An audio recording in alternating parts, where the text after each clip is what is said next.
Tsakraklides, thank you for being here in the interview. You're a scientist, a systems thinker, and an author on civilisational collapse. My first question to you, you have a very strict look, by the way.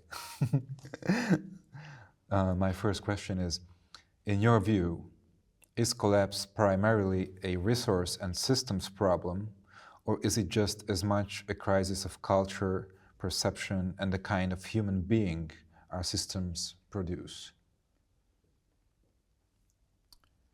I think the resource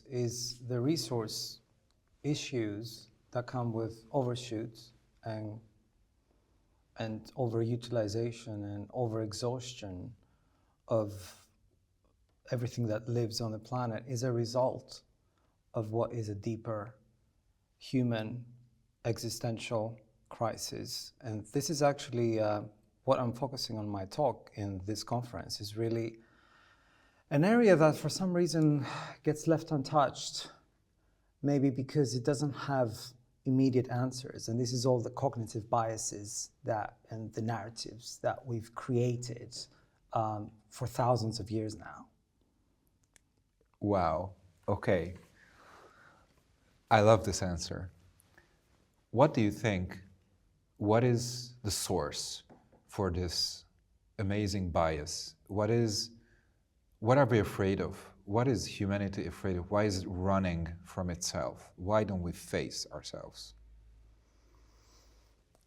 Well, I think like all organisms, we evolved in a planet that was formed through violence and chaos. This places an incredible amount of trauma on any organism to survive. So the way that we responded to this incredible pressure to survive in a difficult world was to create myths. So we created myths about being super intelligent, about being invincible, about being superior to other beings. We created myths about how crises will magically resolve themselves. And we developed strategies and behaviors that catered to those myths, like, for example, eternal growth, and focusing on what I call the action bias, which is everything is building and creating, and it's never about staying quiet or recycling or stopping. There's this kind of action-obsessed society, and overaction, if we want to use physics, results in entropy, and it results in basically a civilization that is a shooting star. It shines very bright, but then it disappears. Don't you think it's funny that the myth creating capacity of our species saved us for a while, and now it looks like it's going to kill us? Yeah. Again, I think it's kind of like you reading my notes. The myths that we created were actual survival tactics. So they were incredibly useful for us. So for example, the myth of supremacy, of human exceptionalism, gave us the moral license to destroy and to use other organisms for us, not respect the fact that they were here on the planet for them. Our ability to take massive risks was also another adaptation. It was another survival tactic. We are programmed to take huge, illogical risks. And our economic system functions this way. It's all about bull markets and about an addiction to positive sentiment. But of course, today, the parameters are different. these are not survival tactics, these are self-destruction tactics, because our world has changed. We've used up resources, there's too many of us on the planet. It's a completely different game. Basically, the table is turning on us. Do you see our species as one that's capable of reconfiguration? You're asking a biologist. I can't give you the most optimistic answer. I am unashamedly also a determinist. I believe that a lot of these survival tactics, which are now destructive, are there for a reason. They were actually selected by evolution. Yes, we can change a lot. We can change a lot through education, for example. If every one of us had an ecological education, they would understand how small we are within the ecosystem.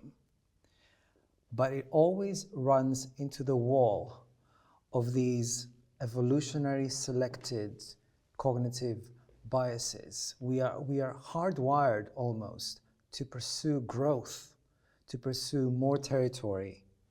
And so it's not a hard no for me, but from a biology perspective, it is really a tough negotiation against these strategies. Isn't this where culture might come into play? Because we probably cannot change our damn genes and stuff, but we are such an amazing species because we can do fucking incredible things with our minds. It's like almost limitless, I think. So why couldn't we recognize the situation in which we're in and say, all right, now we take the next step not in biological evolution, but in spiritual evolution? It's the million-dollar question. I think we have the capacity. I think that we have the capacity, and things can go both ways because they are accelerated by the leadership. Right now, the leadership is completely psychopathic, narcissistic, pursuing growth and pursuing self-destruction. And these are the messages that we are receiving. So yeah, the capacity is there, but it would, in my opinion, require complete rejection of the system. You know, whether you want to call it capitalism or the system of power. You know, what is government? If government is only taking care of itself and protecting itself from society rather than protecting society, we're increasingly seeing a system that is eating itself. So that's why we're here, and that's one of the reasons I'm here, is to expose all of these cognitive biases and cultural narratives and replace them with new narratives. So it is doable, theoretically. That's good news. Okay. Thanks for this talk. I can't even tell you how much I enjoyed this little time. Thank you, Yorgos. Thank you for your questions.